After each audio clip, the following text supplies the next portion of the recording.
Hello guys, मैं हूं तरुण टाले और ये है सेंट्रो 2020-21 की स्पोर्ट्स वेयर हैं। जैसे कि आप यहाँ पे बैजिंग ओके, अब इसमें बैजिंग नहीं आती, तो आज इसको एक्सप्लोर करेंगे क्या क्या फ़ीचर आपको इस कार में मिल जाते हैं। और अगर इसकी की देखें तो आपको नॉर्मल से मिलते हैं, बाकी चाबियों से अलग। ऐसे लॉक अनलॉक कर सकते हैं, और इसकी की भी थोड़ी मुझे हार्ड लगी। तो ये कोई एडजस्टेबल और ना ही फोल्डेबल है। यहाँ पे थोड़ा सा कॉस्ट कटिंग किया है। स्पोर्ट वेरिएंट्स ओके भी सेकंड टॉप इसे कह सकते हैं, इसके ऊपर सीधे आस्था आता है। और इसकी अगर प्राइस देखें तो एक शोरूम इसकी प्राइस आपको पड़ जाएगी 5.57 लाख। अगर इसके बाकी की कॉस्ट जोड़े तो आपको ज़्यादा ही पड़ जाएगी, लगभग 6 और 6.5 लाख तक इसकी पूरी प्राइस जा जाती है। और देखो ऑटोमेटिक बंद हो जाती है। तो चलिए इसके हेडलैम्प देखते हैं। अगर इसके हेडलैम्प देखें तो आपको कोई भी DRLs नहीं मिलते, सिर्फ 2 कंपार्टमेंट मिलते हैं। एक हाई बीम वाला मिलता है, इसमें सभी हाई बीम लो बीम, और ये इसकी इंडिकेटर के प्लस पॉइंट, ना इसमें LED ना इसमें प्रोजेक्टर। नीचे आपको भी फॉग लैम्प मिल जाते हैं जो सही है। और अगर इसका बम्पर देखें तो 1 टोन में मिल जाता है, और यहाँ पे हल्की सी साइड में सिल्वर फिनिश, जैसे आप टो कर सकते हैं कार को। नंबर प्लेट के लिए जगह, ये सुजुकी मतलब अपना हुंडई का लोगो, इधर भी वही सेम है। यहाँ पे सिर्फ बम्पर में हल्के से कट्स दिए हैं जो लुक को सही इनहेंस करते हैं। और ये आपको नीचे कुछ मिल जाता है, मड फ्लैप कह सकते हैं आगे का। इसके हो गए कुछ वाइपर्स, इसके ये ORVMs यहीं पे आपको मिल जाते हैं स्पोर्ट्स वेरिएंट में। अगर इसके टायर देखो तो आपको MRF के मिल जाते हैं। और अगर इसके टायर साइज़ देखिए तो आपको 160/74 14 के इसमें टायर मिल जाते हैं। टायर थोड़े छोटे हैं लेकिन सही है। नीचे आपको कोई भी स्पीड प्लेट नहीं मिलती, लेकिन रस्ट डैम्पिंग मिल जाती है कंपनी की तरफ से। दिखना पीछे के भी सेम ही टायर है। अगर इसके डोर हैंडल्स देखें तो आपको बॉडी कलर मिल जाते हैं। ये भी इसका सिल्वर कलर, इसके आपको कलर ऊपर दिख रहे होंगे कौन कौन से इसमें आपको कलर मिल जाते हैं जो इस कार को बेस्ट इन प्राइस बना देते हैं। यहाँ पे आपको विंडो गार्निशिंग में आपको हल्की सी भी क्रोम फिनिशिंग नहीं मिलती, आपको बाहर से लगाने पड़ेगी। और इसको जो ORVM से वो देखो एडजस्टेबल नहीं है, मैनुअली अपने। इस कार में भी आपको U कनेक्टिविटी मिल जाती है। अगर इसकी फ्यूल टैंक कैपेसिटी देखें तो आपको 35 लीटर की आपको इसमें फ्यूल टैंक कैपेसिटी मिल जाती है। और अगर इसकी ओवरऑल लेंथ देखें आगे से लेकर पीछे तक तो आपको मिल जाती है 3610 mm की। अगर इसकी विड्थ देखें तो आपको मिल जाती है 1645 mm की, जो सही है। और इसकी जो हाइट है वो मुझे थोड़ी सी छोटी लगी लेकिन ठीक ठाक है, 1560 mm की, जो इस प्राइस सेगमेंट में ठीक ठाक है यार। मतलब और क्या आप एक्सपेक्ट कर सकते हो। और जो इसका व्हील बेस है या एक पैसे तो इस पे तक वो आपको मिल जाता है 2400 mm का, जो सही है। और अगर इसके आगे के सस्पेंशन देखें तो आपको MC% स्ट्रट मिल जाते हैं। साथ ही इसमें कॉइल स्प्रिंग भी का ऑप्शन नहीं है, सिंपल से इसमें आपको मिल जाते हैं। और अगर पीछे देखें तो आपको couple torsion beam with axle मिल जाते हैं। आपको इसमें ज़्यादा कुछ सस्पेंशन नहीं मिलता। और पीछे के कुछ ऐसी लुक ये इसके हो गए। रिफ्लेक्टर आपको 2 यहाँ पे अल्ट्रासोनिक रिवर्स सेंसिंग मिल जाते हैं। और इसका जो बूट है आपको की से ओपन करना पड़ेगा, कोई भी मैग्नेटिक नहीं मिलता बटन। और यहाँ पे ना ही इसमें कोई कैमरा भी मिलता है। और इसका एग्जॉस्ट पाइप वहाँ पे रहा। तो यहाँ पे इसकी सेंटर की बैजिंग, इसमें आपको LED टेल लैंप्स नहीं आते, सिर्फ अपने नॉर्मल हेलोजन ही आते। और ये इसके रिवर्स लाइट और इंडिकेटर के प्लेसमेंट, इसका हाई स्टॉप लैम्प, इस पर ना ही वाइपर आता है और ना ही डिफॉगर आता है, सिर्फ वो ऐसे में आता है। और जो इसकी जो ऊपर की जो बॉडी है वो मुझे अच्छी लगी। उसके जो ये रूफ, ये इसकी स्लिक सी इसमें डिजाइन से, ये इसका कुछ एंटीना ऊपर ही रहता है, एडजस्टेबल नहीं है। तो चलिए कार के अंदर चलते हैं। ऐसे इसकी बिल्ड क्वालिटी को तो आप नहीं कुछ कह सकते, अगर इसकी जो सीट्स देखे तो आपको ये ऑप्शनल है, ये एक्सेसरीज का पार्ट है। और इसके जो हेडरेस्ट है आपको एडजस्टेबल नहीं मिलते, फिक्स्ड मिलते हैं। जो चलो यहाँ पे बहुत सारी कॉस्ट कटिंग की गई है बंदे वालों ने। कार के अंदर चलते और ऐसे कुछ इसकी इंटीरियर, आगे की डैशबोर्ड, यहाँ पे आपको हल्की गोल्डन फिनिश आपको मिल जाती है। सो फर्स्ट इसकी चाबी इसको शुरू करते। यहाँ पे आपको कोई भी स्टार्ट टॉप वाली बटन नहीं मिल जाती तो ऑलरेडी है। अगर इसके एसी देखे तो आपको मैन्युअली मिल जाते हैं और ये कुछ ऐसी टच स्क्रीन मिल जाते हैं। ओके, ये हो गया इसका कुछ इंस्ट्रूमेंट क्लस्टर। ये आपको एनालॉग मिलता है, ये आरपीएम मीटर, इसका स्पीडोमीटर और इसका डिजिटल। इसके अंदर आपको सारी इन्फॉर्मेशन मिलेगी। यहाँ पे इसकी फ्यूल वार्निंग दिख रही होगी। और अगर इसकी एमआईडी चेक करनी है तो आपको हाथ से ही करनी पड़ेगी। Trip to be distance 20, 1.5 kilometre, 2 kilometre.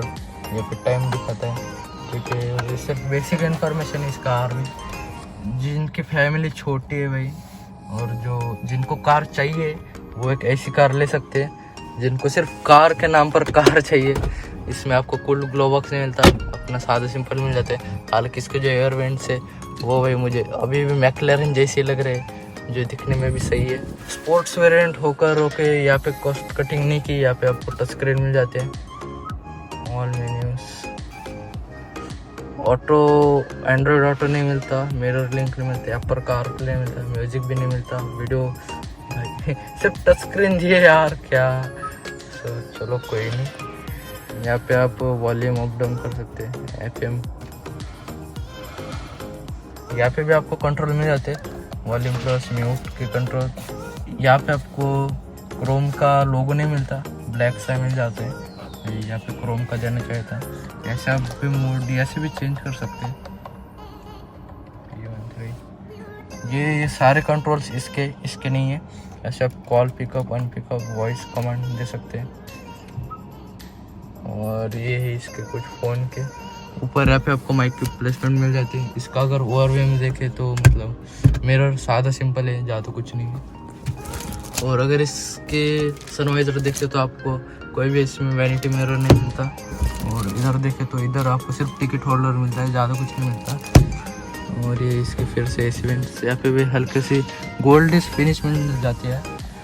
और अगर इस कार की बात करें तो इसमें manual AC, high speed, soft gear से, रिवर्स सेंसर्स मिल जाते हैं। यहाँ पे रिवर्स गियर शिफ्टिंग, इसमें मतलब इंडिकेटर नहीं आता तो अब कितने में गियर शिफ्ट करने हमें। और ये हो गई इसके वाइपर। वैसे भी केबिन ठीक ठाक है, मतलब ज़्यादा कुछ नहीं। इस कार के अगर सेफ्टी वाइज फीचर देखें तो इस कार में भाई सिर्फ आपको एक ही एयरबैग मिल जाता है, जो मुझे डिसअपॉइंट करती है बात। और मे भी इस कार को 1 स्टार रेटिंग मिली होगी एनकैप में।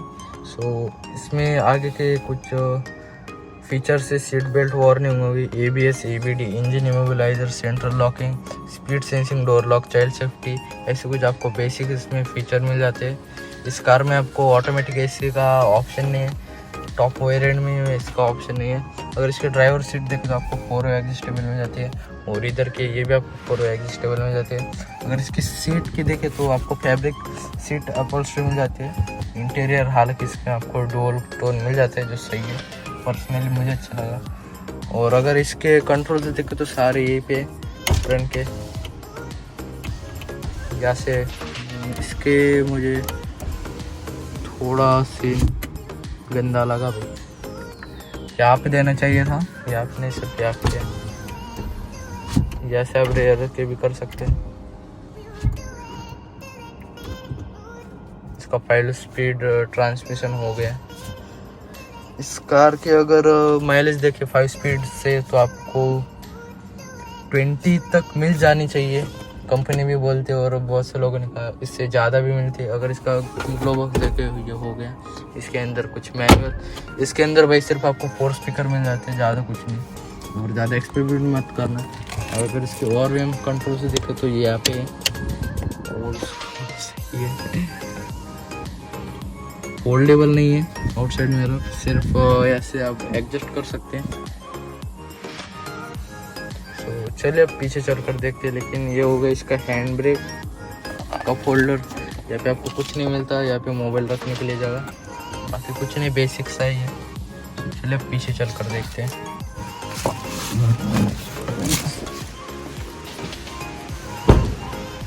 ऐसे डोर ओपन करेंगे,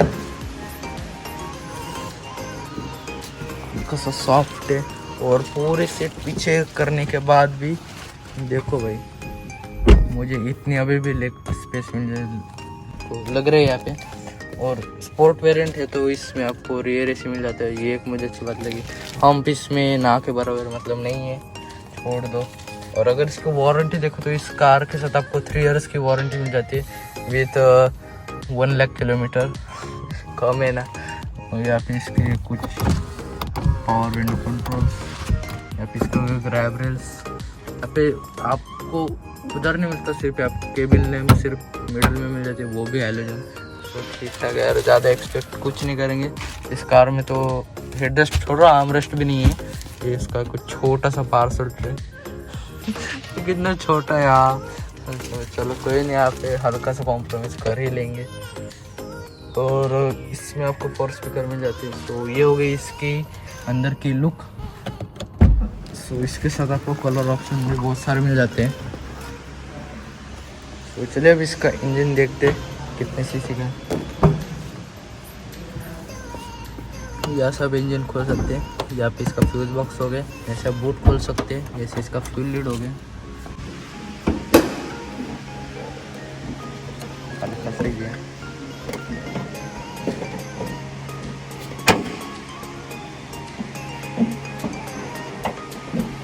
ओके, तो ये भाई MPI का इंजन। और अगर इसकी सीसी देखो तो आपको मिलता है 1086 सीसी का engine with 4 cylinder inline, 3 valves. Okay, 3 valves, सुन लो ध्यान से। सिलेंडर SOHC, DOHC नहीं SOHC, बिकॉज ये छोटा इंजन है। अगर इसकी एकदम मैक्स पावर देखिए तो 68 bhp मिल जाती है 5500 RPM को। और अगर इसका मैक्स टॉर्क देखें तो आपको 99 Nm का मिल जाता है 4500 RPM पर। माइलेज आपको 20 km मिल जाती है 35 लीटर के फ्यूल टैंक से। ड्राइविंग रेंज अगर एक बार मतलब फुल आप पेट्रोल भर दें तो ये कार जाती है 700 km तक। फ्रंट हो गया। और इसकी बैटरी देख तो आपको एक साइड की मिलती है, इंडिया की हर कार में आपको एक साइड की बैटरी मिल जाती है। जैसे आप अपना वॉशर भर सकते वाइपर के लिए। ऊपर कोई भी इंसुलेशन का नहीं मिलता बिकॉज इसका इंजन ही साइलेंट है, इसकी यहाँ पे कोई ज़रूरत नहीं। और पीछे भी आपको कोई इंसुलेशन नहीं मिलता। यहाँ पे इसका ABS का पॉइंट हो गया। चलिए अब इसको बंद कर देते हैं। तो कैसी लगी आपको 2020-21 की सैंट्रो? अगर कार अच्छी लगे तो एक भाई लाइक कर सकते हो, वीडियो अच्छा लगे तो एक लाइक कर सकते हो। सो वीडियो देखने के लिए धन्यवाद, थैंक यू सो मच।